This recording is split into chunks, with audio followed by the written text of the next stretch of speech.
Primera de Corintios capítulo 7,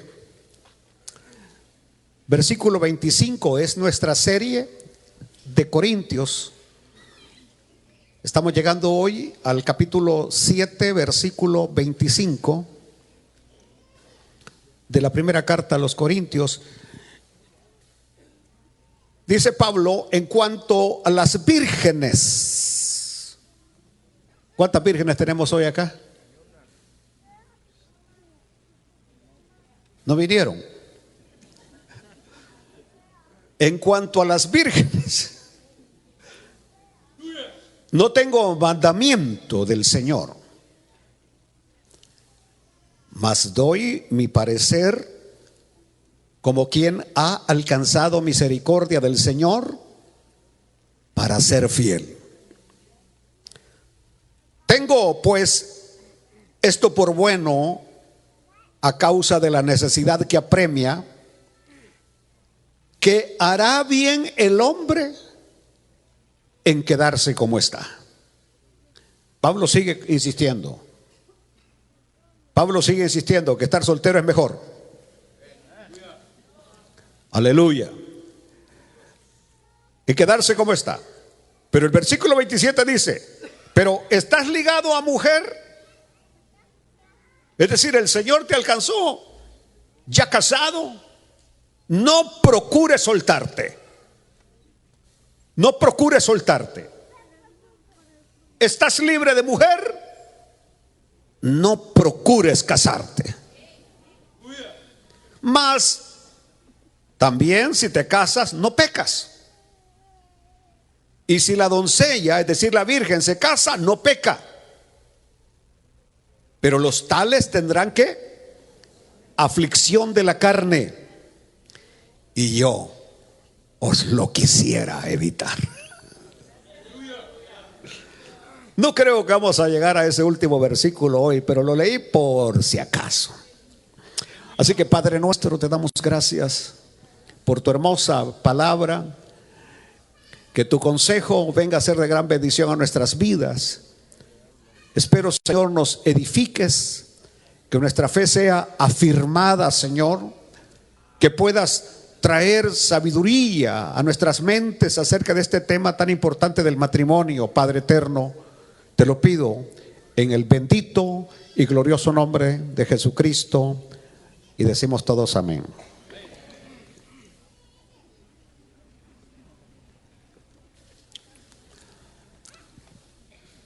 Entiéndase que Primera de Corintios no es Primera de Corintios, sino que Primera de Corintios es Segunda de Corintios, y Segunda de Corintios es Tercera de Corintios. Es decir, antes de esta carta, el apóstol Pablo ya les había escrito una carta a ellos. Ya les había escrito una carta, ya lo hemos explicado antes. En respuesta a la primera carta, los corintios le mandan a Pablo una serie de preguntas. Una serie de preguntas. Y cuando alcanzamos este capítulo 7, los corintios le han hecho una pregunta específica acerca del matrimonio. Acerca del matrimonio. Por ejemplo, están pasando por un momento de crisis, de persecución. Y la pregunta de ellos era que si era bueno o mejor estar solos, no casados.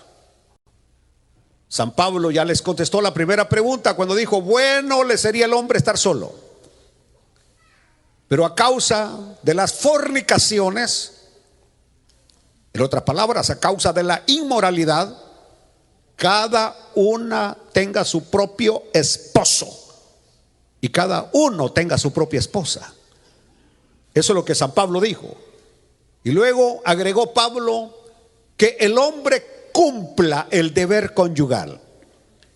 Ya explicamos detalladamente que deber conyugal no se refiere solamente a relaciones sexuales, sino a todo lo que conlleva tener una esposa. Nosotros como hombres y las mujeres tener un esposo, porque no, el matrimonio no se limita nada más a estar en una cama. No, hay es algo amplio lo del matrimonio. Pablo ya respondió la primera pregunta y dijo que el que está solo no es mejor cristiano que el que está casado, o viceversa, que el que está casado es mejor o está en un estatus arriba del que está soltero. Pablo ya dijo que estamos iguales. Si usted está soltero, usted es hijo de Dios, usted es hijo de Dios, usted es salvo. Y si está casado, de igual manera. Es decir, no hay un estado mejor que el otro. No lo hay, espiritualmente hablando. Entendiéndose que en aquel tiempo, por el ascetismo, muchos renunciaban al hogar para irse allá a los desiertos porque querían consagrar su vida. Usted puede estar casado y consagrar su vida para Dios.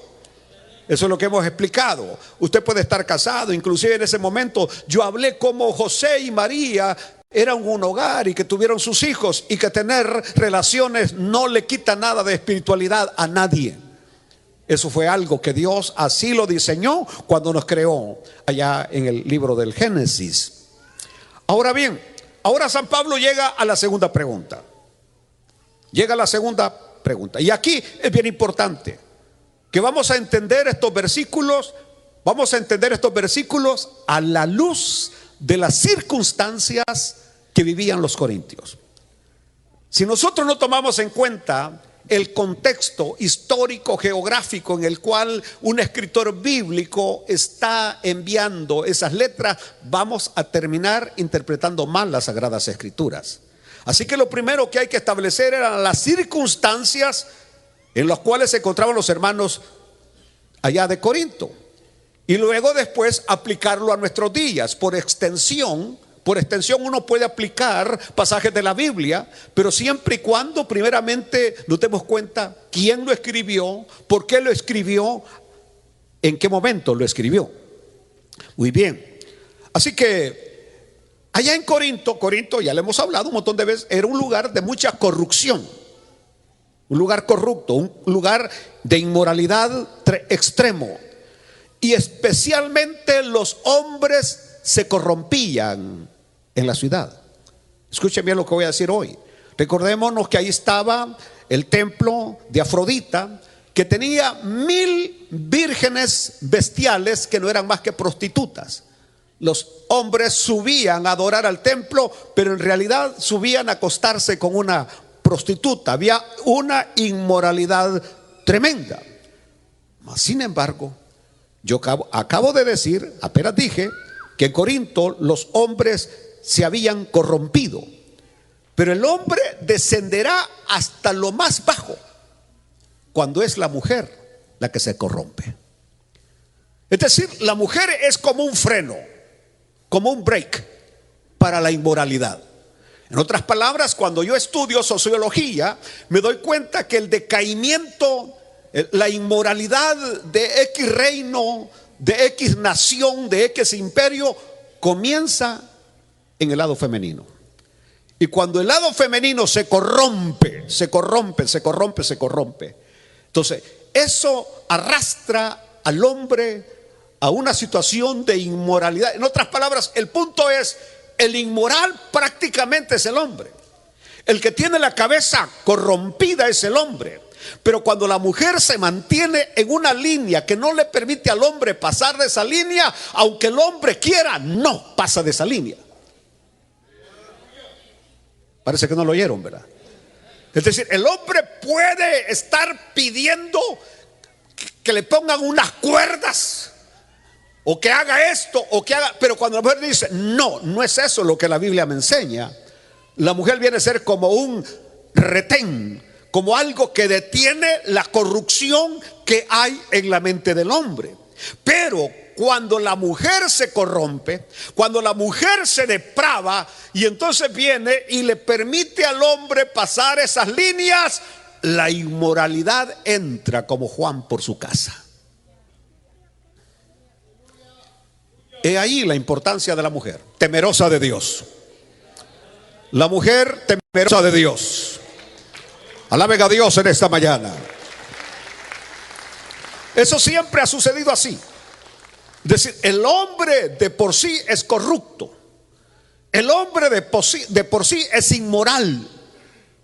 Pero quien detiene la epidemia Más bien la pandemia de inmoralidad es la mujer.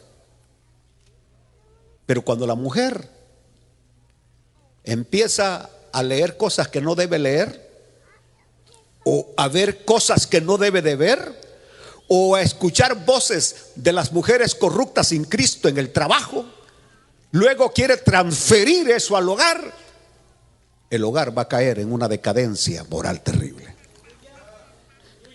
Aleluya. Bueno, ¿cuál es el punto? El punto aquí es que allí en la iglesia de Corinto habían muchachas ya en edad de casarse, eran vírgenes, hijas de padres cristianos que estaban en edad de contraer matrimonio. La gran pregunta es, ¿qué debían hacer con esas hijas? Escuchen bien, que estaban en edad de casarse, y que por supuesto más adelante San Pablo va a hablar acerca de esto, de este tema, que no hay ninguna comunión entre la luz y las tinieblas, que no hay comunión entre Cristo y Belial. Es decir, que el matrimonio debería darse entre dos personas temerosas de Dios, que han nacido de nuevo, que son templo y morada del Espíritu Santo. Allí debería dar el matrimonio. En otras palabras, la primera pregunta importante cuando voy a dar ese paso de casarme es: ¿con quién me casaré? Y la primera característica, la primera cualidad que debe tener la persona que voy a escoger es que sea temeroso, temerosa de Dios, que ame a Dios. A esa sería la primera característica. Aleluya. Pero el problema era que en las iglesias se da, y eso siempre va a ser así, que siempre hay más mujeres que hombres.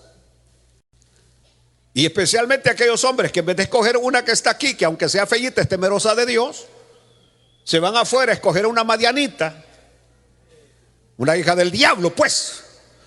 Entonces, ahí van a haber problemas, van a haber problemas. Entonces, ¿y cuál es el problema que se da? Que las hermanas acá, si no logran que uno de la iglesia las enamore, decir, y no traen eso de no casarse, terminarán quizás juntándose con un inconverso. ¿Está entendiendo? Y aquí es donde los corintios estaban preocupados por sus hijas vírgenes que estaban solteras. Aleluya. Viendo que estaban en una ciudad tan inmoral, sería conveniente permitirles, porque por lo menos en aquel tiempo se obedecía lo que los padres decían. Parece que no se oyó. No se oyó, ¿verdad? Que aún los varones, no era que solamente porque ya cumplían 18 años, 21 años se casaban con la que ellos querían. No, si mamá y papá no daban la green light, ellos no se casaban. Allá por mi tierra los hombres llegaban a 40 años porque simplemente mi abuela era una de esas. Ahí estaban mis tíos que llegaron. Mi papá llegó a los 40 años sin casarse, porque mi abuela era tremenda. A todas las que llegaban de candidatas, a todas les encontraba un pero. Que como se sentaba, a propósito la abuela les ponía una escoba por donde iban a pasar, y si la fulana pasaba sobre la escoba y no la recogía, mi abuela era muy educada, le sonreía, que le vaya bien doña Julanita. Y después venía mi tío Aníbal y le decía: mamá, ¿qué te pareció? No sirve, le decía. ¿Y por qué, mamá? Porque no recogió la escoba. Porque no recogió la escoba. ¿Por qué no sirve? Le dije: porque le di una taza de café y no fue a lavar la taza. Es decir, es haragana, le decía. No sirve, no sirve, no sirve. Es decir, y en los tiempos bíblicos era todavía más estricto. Los muchachos y las muchachas, hasta que papá y mamá decían que sí. Ahora, fíjense ustedes algo. En aquellos tiempos los hogares eran más sólidos, los hogares eran más estables, los hogares no se rompían a los 3 meses, a los 6 meses. Hoy uno casa y a los 3 meses vienen: por favor, quiero quitar la firma de donde la puse. Cuando la Biblia dice que el matrimonio es una sola vez y para siempre. El matrimonio es permanente. El matrimonio es permanente. No hay lugar para la separación, no la hay. solamente por causa de fornicación, por causa de inmoralidad. Entonces, ¿qué debían hacer? Lo primero que yo quiero hablar hoy sobre este aspecto obsoleto, viejo, arcaico de la virginidad. Porque de acuerdo a las estadísticas que hoy se dan, cuando se hacen estadísticas, por ejemplo, en la middle school, encontramos que nuestras niñas que van a la middle school ya no son vírgenes, una gran mayoría de ellas. Ahora, si estas estadísticas las sacamos en una high school, la cosa es peor. Más de una buena cantidad de estas niñas ya probaron de alguna manera sexo cuando están en la high school. Ya si hablamos de colegio, peor. Ya ahí sería un milagro encontrar a una señorita que nunca ha conocido, nunca ha tenido una experiencia sexual. Yo hoy voy a parecer un pastor muy obsoleto, muy a la antigua, pero yo sí creo, y como parte de la conducta humana, que soy un estudioso de la conducta humana, que parte de la estabilidad de un hogar y la permanencia de un hogar se debe a que cuando el hombre se casa, encuentra a la mujer tal como Dios la envió a este mundo. Es decir, eso el hombre lo va a valorar. Ahora, pastor, pero si usted se casa después de los 30, 40 años y se casa con una que viene de tener ya un hogar, ¿cómo la va a encontrar virgen? No estoy hablando de esos tipos de matrimonios de segunda, de tercera o de cuarta. Estoy hablando de dos muchachos. Y no solamente estoy exigiendo que nuestras niñas deberían cuidarse para llegar al altar con el velo blanco en su cabeza y su rostro cubierto. Y aunque hoy y siempre, por ejemplo, cuando hago esto de las quinceañeras, casi siempre la modalidad que usan los muchachos pícaros es: "Do you love me?" Ahí llega el tipo que anda de novio y tú le dices: "Yes, I love you." Y entonces viene él y te dice: "Touch me, please." Y entonces viene tú, le das un abrazo. No, eso no es suficiente para mí. Entonces, cerrar los ojos, te voy a dar un beso. Le dice: no es suficiente para mí. Y entonces, ¿qué es lo que quieres, my darling? ¿Qué es lo que quieres? La niñita que está bien enamorada del bandidote, ¿no? Que está bien enamorada del bandido. Nunca manejes un vehículo a solas con tu novio, ni mucho menos estés en la casa con tu novio. Eso va a llevar a que en cualquier momento puede pasar algo que no hay remedio para ello en la farmacia. Aleluya. No, él te va a decir: "Dame una probadita", pero en realidad no es una probadita de pastel. No es que le va a pegar una mordidita al pastel. No. Va a ocurrir algo. ¿Y qué va a pasar? Dije que tal vez hoy ya no, pero antes, cuando una muchacha daba ese paso, sentía que ya no valía lo mismo, que algo había perdido de ella. Y yo por eso hoy yo quiero rescatar lo que la palabra del Señor dice, porque en la Biblia esto era serio. Todas las mujeres debían llegar vírgenes al matrimonio. Ahora, pastor, ¿qué produce eso? Bueno, viera que así como cantaba aquí el cantante mexicano: "Yo fui el primero que rodea tus labios, la primera caricia enamorada. Yo fui el primero que recibí de tus ojos la primer mirada, y de tu pecho un suspiro angelical." Dios mío, es decir, saber que nadie más la ha conocido, que nadie más la ha tocado. El hombre va a valorar a una mujer que él fue. Y eso no es machismo, no, señores, porque no solamente estoy hablando de parte de la mujer. El muchacho también debería guardarse y llegar al altar solo para ella. Es decir, no es una exigencia solamente para las niñas, no, exigencia para los dos. ¿Qué va a producir eso? Bueno, lo que va a producir es una estabilidad del hogar. Es decir, no es lo mismo que de repente aquel amanece el siguiente día todo perturbado, ¿no? Por lo menos aquí no es como en nuestras tierras.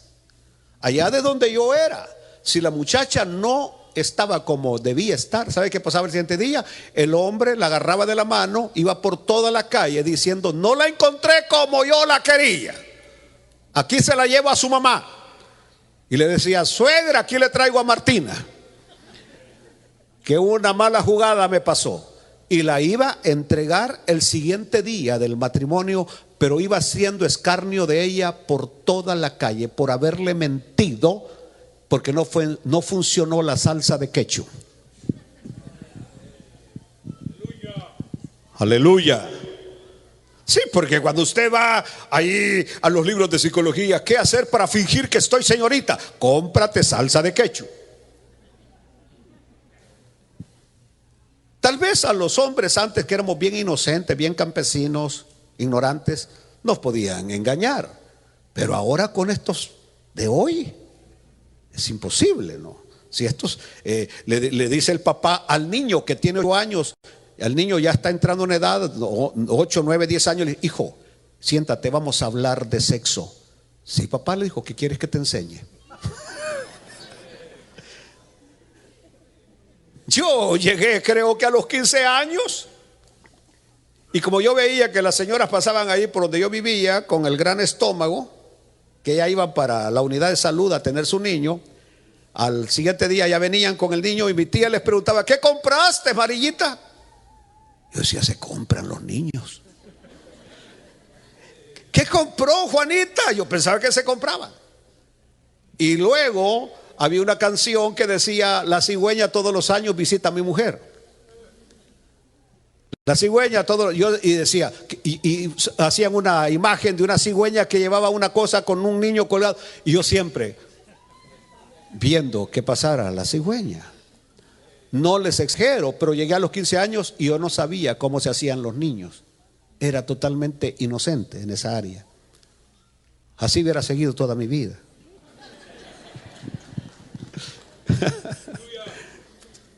Bueno, dice Pablo: en cuanto a las vírgenes, no tengo mandamiento del Señor.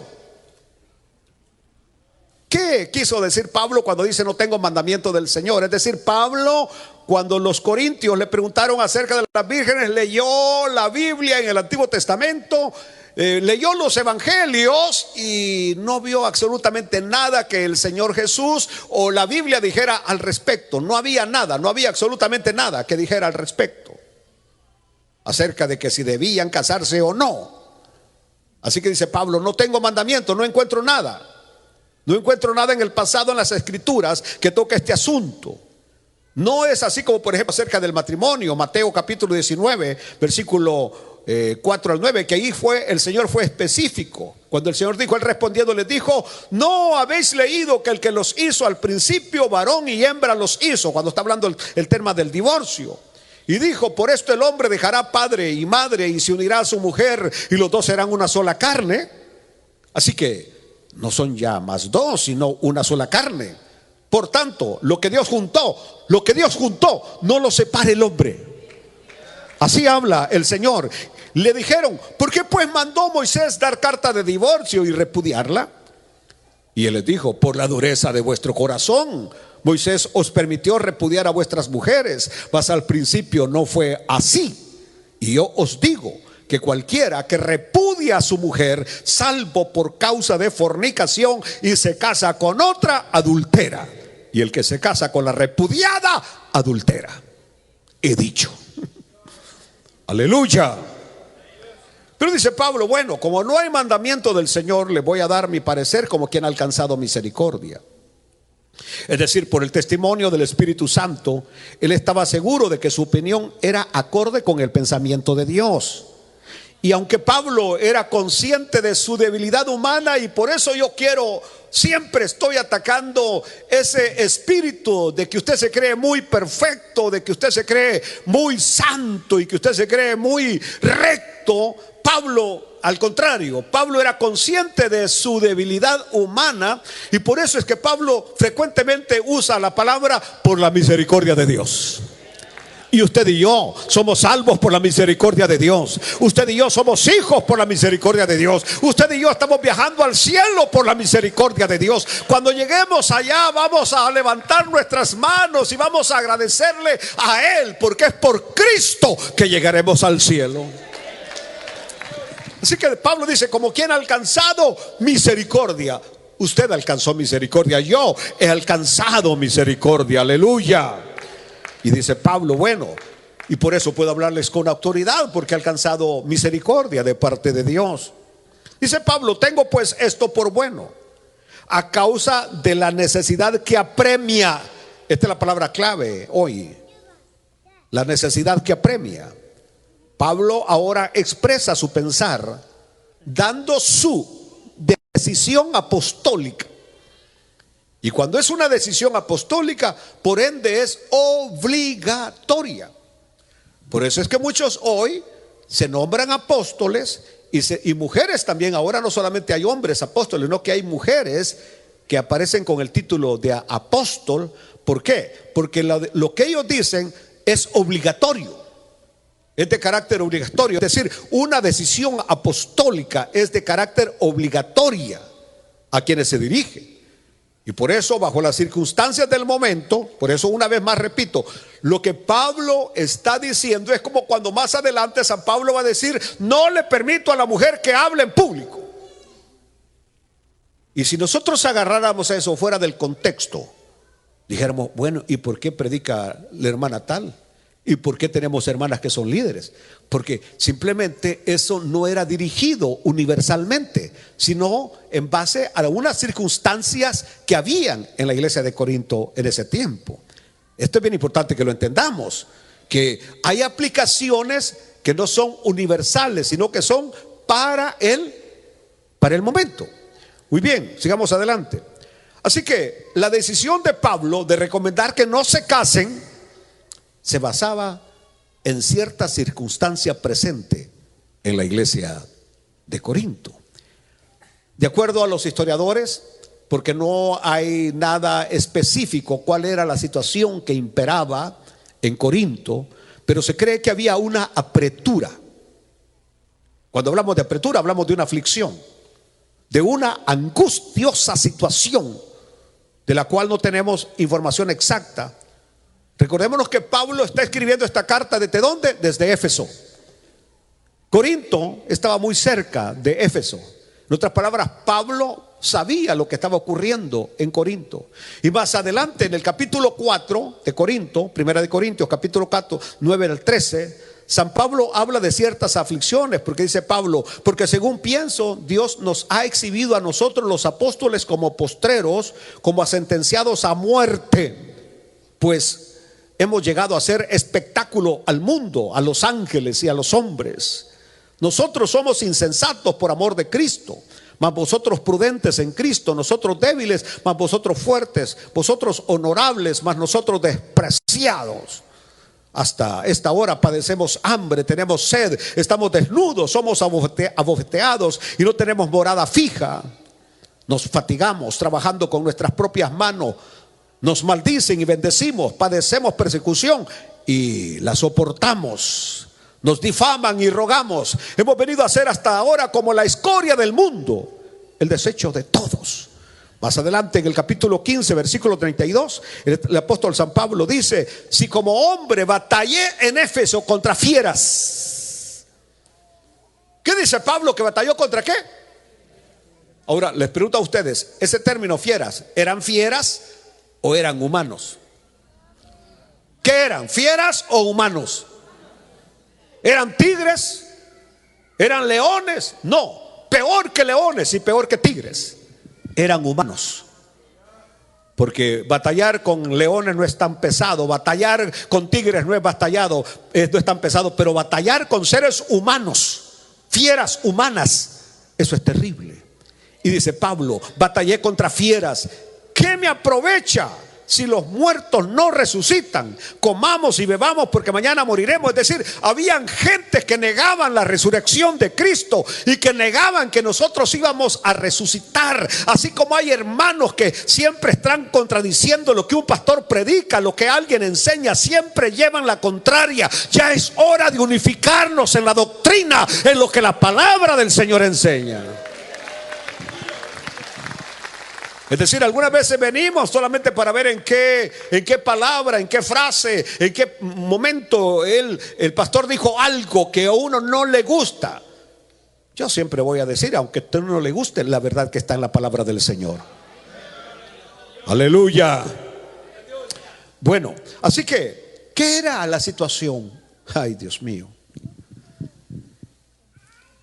Me puse por un momento a leer lo que los cristianos estaban pasando en los primeros 3 siglos de persecución.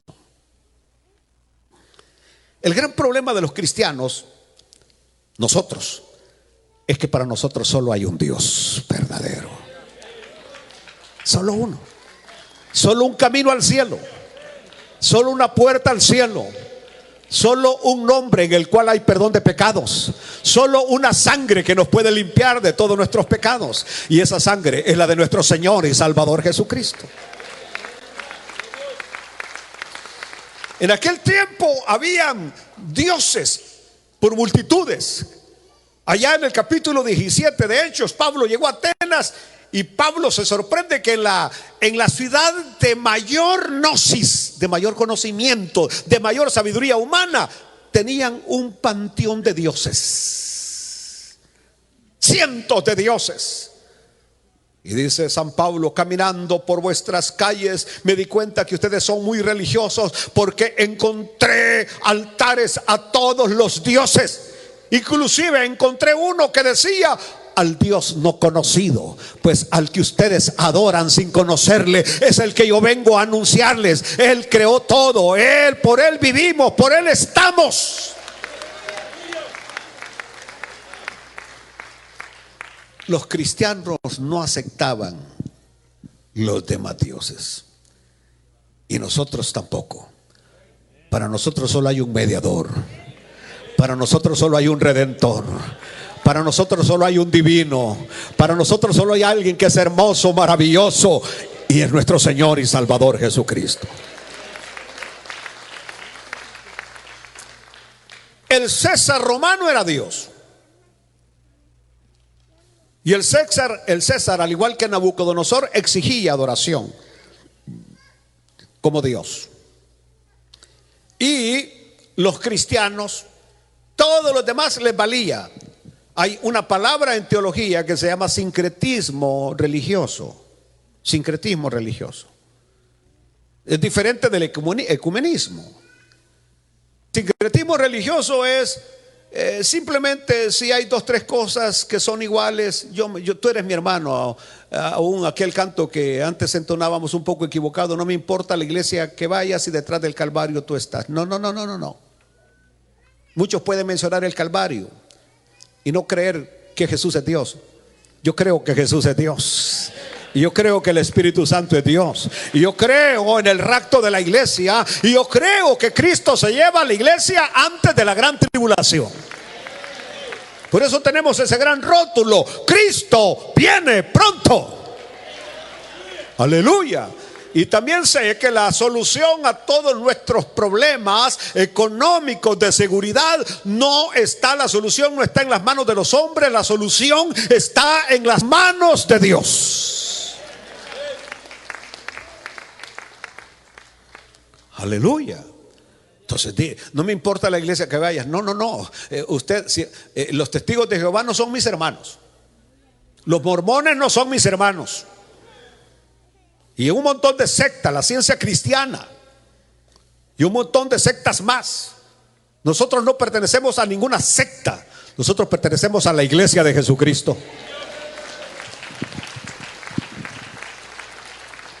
Entonces, ¿cuál era el problema que había allí? Bueno, el saludo en el Imperio Romano no era good morning. El saludo en el Imperio Romano no era buenos días. Que aquí la gente, ¿se han fijado ustedes que la gente se sorprende cuando uno le da el buenos días? Se quedan viendo como que uno es un objeto volador no identificado. Yo llego un día de estos al tax office y voy pasando, buenos días, y todos, buenos días, good morning. Así todo raro, va con sus teléfonos, porque todos están con su teléfono, clavados en el teléfono. Good morning. Es decir, porque todos entran como que son extraterrestres, no saludan a nadie. Yo vengo de un lugar donde todos los días decimos buenos días. Vengo de un lugar donde uno pasa en medio de dos y dice, con permiso.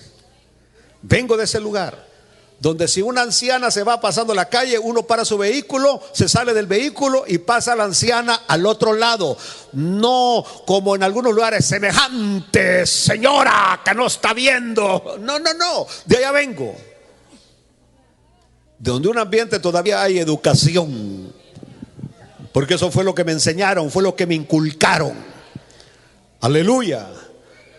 A no estar en la mesa con la familia comiendo y cada quien con su teléfono. Oh, Dios mío, qué fatal.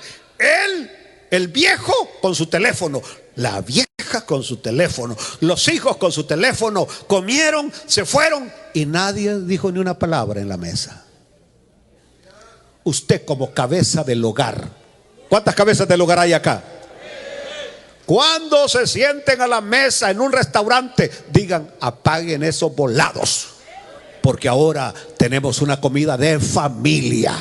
Por lo menos en ese momento. Hemos llegado a una fatalidad. Un hermano se me quejó y me dijo, hermano, estoy con mi esposa y yo estoy con ella y ella está en el teléfono,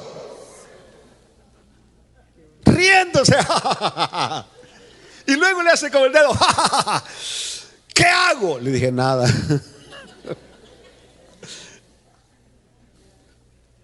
Hemos llegado a una situación fatídica.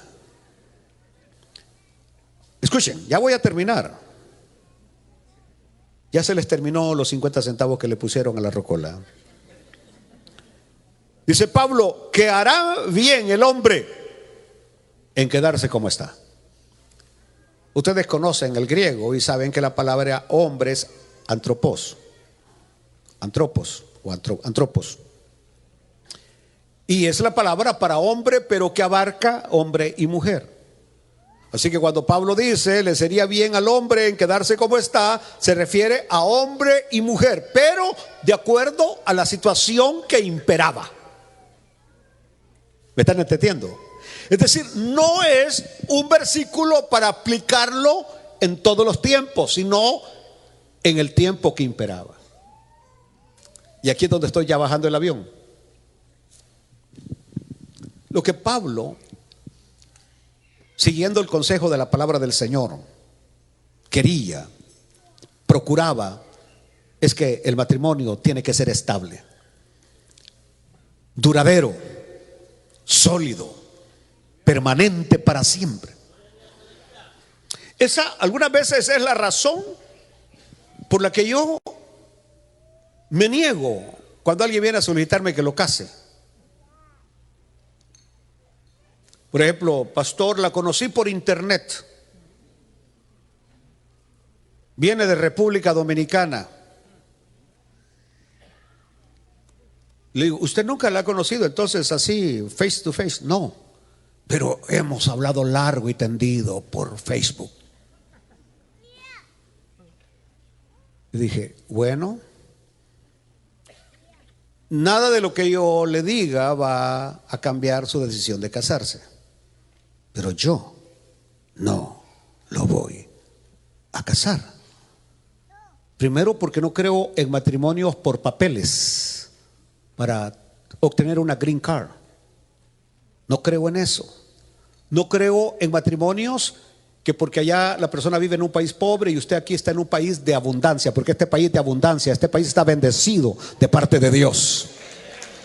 No creo en ese tipo de matrimonio. En el único matrimonio que creo es por amor. Por amor, por amor, por amor, por amor. Es en el único que creo. Es lo único que hace que exista un matrimonio, el amor. Así que le digo, si usted quiere casarse, hágalo. Y únicamente que cuando las cosas no resulten como usted piensa, no venga a llorar. Me he negado muchas veces a casar a alguien. Ya no voy a ir con ese tema, porque va a decir pastor, ni voy a ir con el pastor porque no me va a casar. Sí, si yo ya lo casé una vez, yo no lo voy a volver a casar. ¿Me oyeron? Si yo ya lo casé una vez y las cosas no le salieron bien, y que las cosas no le salieron bien no por Dios, sino por usted, vaya a casarse con el juez, páguele los $100 que el juez cobra. Yo no les cobro ni un centavo. Si fuera por matrimonio fuera millonario, porque he casado a miles y miles de parejas. Pero San Pablo, mi persona y cualquiera que conoce la Biblia, sabe que Dios diseñó el matrimonio para que fuera sólido, duradero y permanente para siempre. Allá en el caso de los corintios era que ellos se negaban a confesar que César era Dios. Y cuando ellos decían el saludo en la mañana, César es Dios, ellos decían, no, Jesús es Dios. Entonces venían y lo llevaban a los tribunales. Así que Jesús es Dios. Hoy vas a negar a Jesús. Y aquí está el problema. Escuchen bien hoy. Porque el hombre que era llevado al tribunal para negar a Jesús se mantenía firme que Jesús era Dios. Yo no voy a confesar que César es Dios, porque para mí solo Jesús es Dios. Ah, bueno, Jesús es Dios. Entre las cosas que habían era torturar a la mujer o a los hijos. Y uno como hombre puede soportar la tortura por Jesús, y aunque muera en un horno ardiente o en aceite que se esté hirviendo, uno seguir confesando que Jesús es Dios. De hecho, allá en los países musulmanes tenemos muchos cristianos que están encerrados por seguir diciendo que el evangelio es la única respuesta para la necesidad del hombre. Estaba viendo un reportaje de alguien que fue a Corea del Norte y solamente porque le encontraron un Nuevo Testamento está en la cárcel esperando la ejecución, porque el hombre que está ahí es enemigo de Dios, enemigo de la Biblia. Pero insisto, uno se puede mantener. Yo pasé los 12 años de guerra en El Salvador, y uno se puede mantener firme cuando lo están acusando y uno dice no, no, no. Pero cuando agarran a tu bebé de los pies, de meses, tienes 3, 4 hijos, te agarran el más pequeñito, ¿vas a negar? Y lo estrellan contra una pared. ¡Fla! El cerebro se hace pedazos, la sangre salpica por todas partes. ¿Qué hombre va a resistir eso? O si agarran al segundo, vas a seguir negando. Y luego, aquí está esta mujer, agárrenla, tómenla, viólenla. ¿Cómo termina el hombre diciendo? Vaya pues, César es Dios. Negaba a Jesús para evitar la tortura de la familia. Entonces dice San Pablo, por las circunstancias que apremian, sería mejor no casarse, estar solo para no pasar por una situación como estas. Por ejemplo, hoy, y aquí voy ya a la parte esta final, alguien quizás pregunte, pastor, ¿cree usted que esta excesiva inmoralidad y este desacato a las leyes de Dios?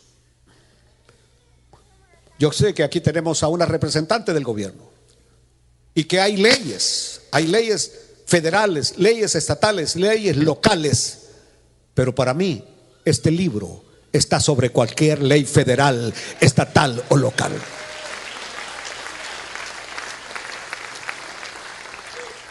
Es decir, cuando se trata de aplicar una ley, tenemos que irnos a la palabra de Dios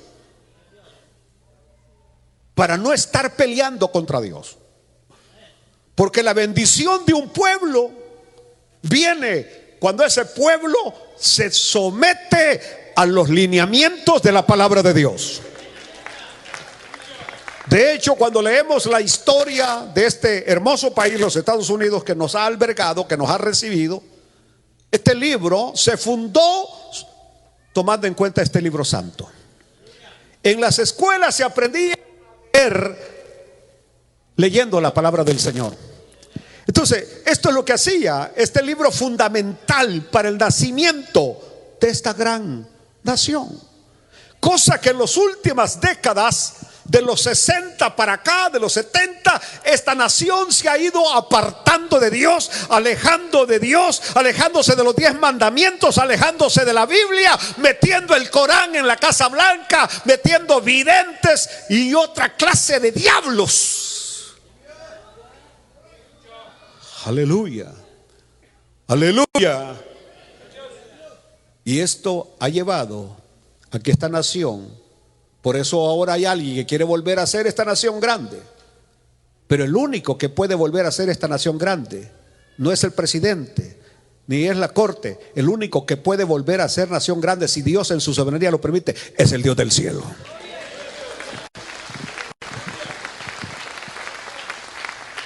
Y entonces, ¿qué? Bueno, yo le enviaría una carta al señor presidente y decirle: regresen a la Biblia. Dejen de estar enseñando que venimos del mono en las escuelas. Dejen de estar enseñando el Big Bang en las escuelas. Yo me sujeto a lo que la Biblia dice: en el principio creó Dios los cielos y la tierra, y del polvo de la tierra Dios creó al hombre a su imagen y semejanza. Regresemos a la palabra. Y aunque aquella señora vino y dijo que se quitaran las oraciones de las escuelas y se quitaran las oraciones del trabajo y se prohibiera leer la Biblia, es hora que regresemos a la Biblia. Y esto no va solamente para aquellos, va para con nosotros también. Dejen ya ese mentado teléfono a un lado, dejen ya las plataformas digitales a un lado, agarren la palabra de Dios, aleluya, porque en su ley medito de día y de noche, y seré como árbol plantado junto a corrientes de agua, que su fruto no cae y todo lo que hace prosperará. Mis amigos me preguntan: ¿a qué se debe que Dios te haya vencido tanto? Y mi respuesta es: a Cristo Jesús. A eso se debe mi bendición, Cristo Jesús. Yo empecé a leer la Biblia a los 11 años. A los 11 años. Es decir, yo no tuve una juventud de andar en bailes, de andar en esos lugares terribles. No. Pero ahora, la pregunta que le estaba planteando, que es la final: ¿cree usted que esta excesiva inmoralidad y este desacato a las leyes de Dios continuará? Bueno, quisiera pensar que no, porque si continuase, acabaría con nuestros hogares, destruiría nuestros principios y destruiría nuestro pueblo y nuestra sociedad, y todo llegaría a su fin. Por ejemplo, en el supuesto caso que todos los hombres se sintieran mujeres y todas las mujeres se sintieran hombres, ya no habría procreación de raza humana, porque para que haya un hijo tiene que haber un hombre y tiene que haber una mujer. De otra manera no hay forma, no lo hay. Entonces, si continuamos con estas leyes inmorales en contra de la Biblia, destruiríamos nuestra sociedad. Para tener una sociedad sólida deben haber hogares sólidos, familias sólidas, porque eso es importante. Lo que tenemos hoy, el efecto de delincuencia juvenil, muchachos en drogas a morir, muchachos que se nos están perdiendo en las cárceles, en un sistema judicial terrible, de lo peor que puede haber, el sistema judicial. Nadie sale mejor de las cárceles. Todos salen peores de las cárceles, porque la cárcel no va a componer la conducta, arreglar la conducta de nadie. Solo hay un poder que puede cambiar el corazón del hombre, y es Cristo Jesús.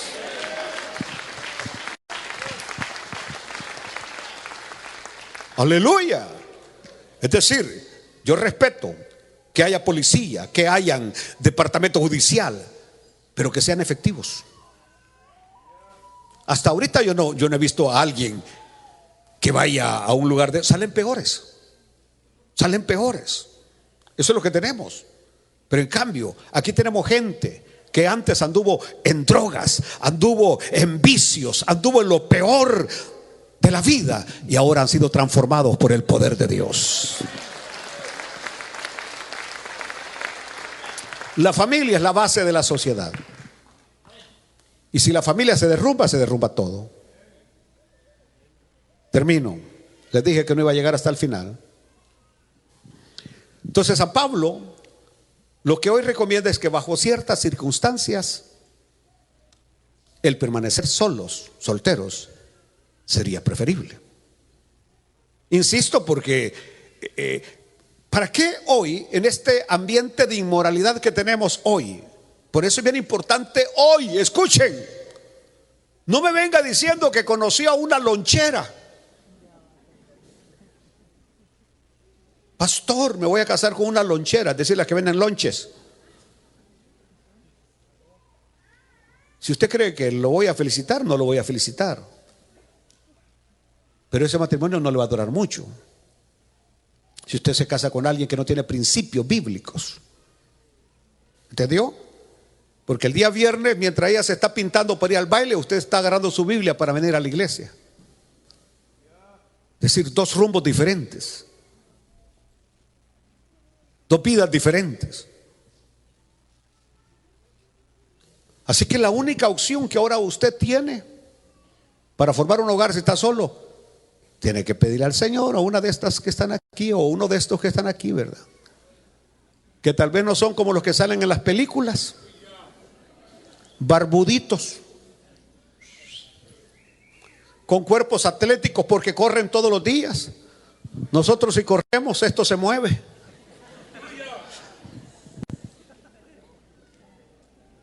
Tiene que conformarse. Aleluya. Porque ya el gran predicador americano Billy Graham lo dijo: el que se casa con un mundano o mundana acepta al diablo como su suegro. Está duro. Bueno, estamos en uno de los tiempos más difíciles. Pero San Pablo también dice que si alguno está casado, que no se suelte. Es decir, si estoy solo, no quiero meter a mi familia a pasar por un problema de a dejarlas abandonada, porque yo por mi testimonio a Cristo me pueden matar. Pero si estoy casado, dice San Pablo, de igual manera, porque se está pasando una crisis, debo mantenerme en el barco y soportar todo por amor a mi familia.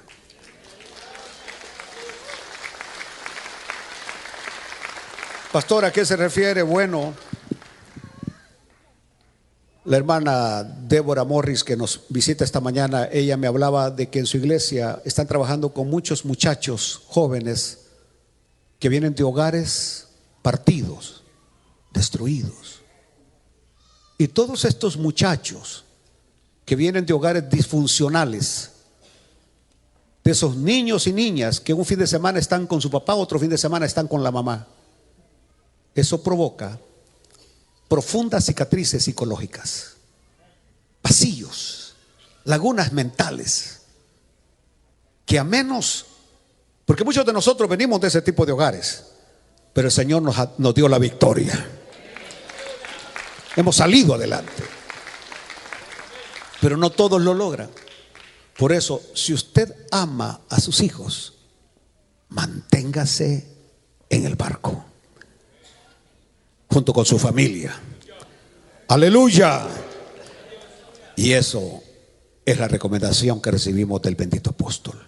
Si está solo y si usted cree que no lo va a hacer, si usted cree que no lo va a hacer en un matrimonio, ni dé un paso para adelante. ¿Entendió? Pero si está casado, manténgase por amor a la familia. Amén, amén y amén.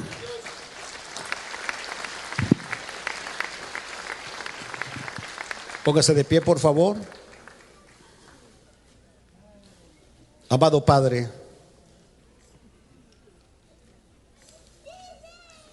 Nos ha tocado, Señor, peregrinar en uno de los tiempos más duros espirituales, difíciles. Hay crisis, hay dolor, hay angustia por todas partes.